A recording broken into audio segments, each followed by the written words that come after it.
හොඳ සෙල්ලම් එළිවෙන ජාමට පාට කුරුල්ලෝ ලස්සන කටසක් තමයි අපිට හෙට නාට්‍යයෙන් බලා ගන්න පුළුවන් වෙන්නේ. ඔන්න මම ඔයාලට අදත් මේ නාට්‍යයේ හෙට සිද්ධ වෙන්නේ මොකක්ද කියලා තමයි ටෙලිසෝන් YouTube වීඩියෝ හරහා ඔබට අරන් එන්නේ. ඔන්න ඉතින් කතාවට එකතු වෙන කලින් පුංචි දෙයක් තියෙනවා මතක් කරන්න. ඔයා මේ වීඩියෝ එක බලන්න එකට කැමති නම් ලයික් කරලා කමෙන්ට් කරන්න. මතක ඇතුව channel එක subscribe කරන්න. හැමදේම වෙන්නේ වෙන්න තියෙන විදියටලුනේ. ඔන්න බලන්නකෝ.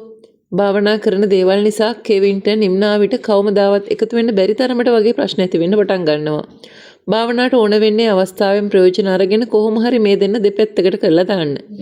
ඉතින් අපිට හෙට කතාවේදී බලා ගන්න පුළුවන් වෙනවා භාවනා නිම්නාවිට කෝල් කරලා එන්න කියනවා. ඊට පස්සේ මෙතනට එනවනේ කෙවිනුත් මෙතනට ආවට පස්සේ මේ අය අතර කතාවක් ඇති වෙනවා.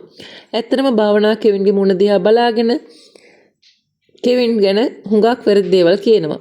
මෙන්න මේ වෙලාවේ කිව්වට පස්සේ තමයි හුඟක් කෙවින්ට කේන්ති යන්නේ.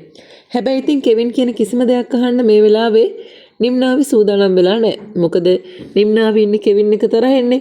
ඉතින් ඔන්න ඒ නිසා හොඳම අවස්ථාව තමයි භාවනාවට මේ ලැබෙන්නේ. ඉතින් භාවනාවේ වෙලාවෙන් උපරිම ප්‍රයෝජන අරගෙන තව දුරටත් නිම්නාවිටයි කෙවින්ටයි කතා කරන්න බැරි තරමටම ප්‍රශ්න ඇති කරනවා. ඔන්න මේ කොටස් ටික තමයි අපිට හෙට කතාවෙන් බලන්න පුළුවන් වෙන්නේ.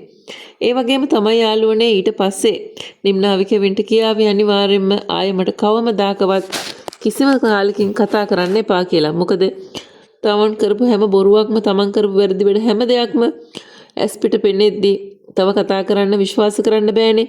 ඒක නිසා ඔන්න අනිවාර්යෙන්ම නිම්නාවි හොඳටම තරහ වෙලා කෙවින්ට හොඳටම බැනලා මෙතනින් යන්නට යාවේ.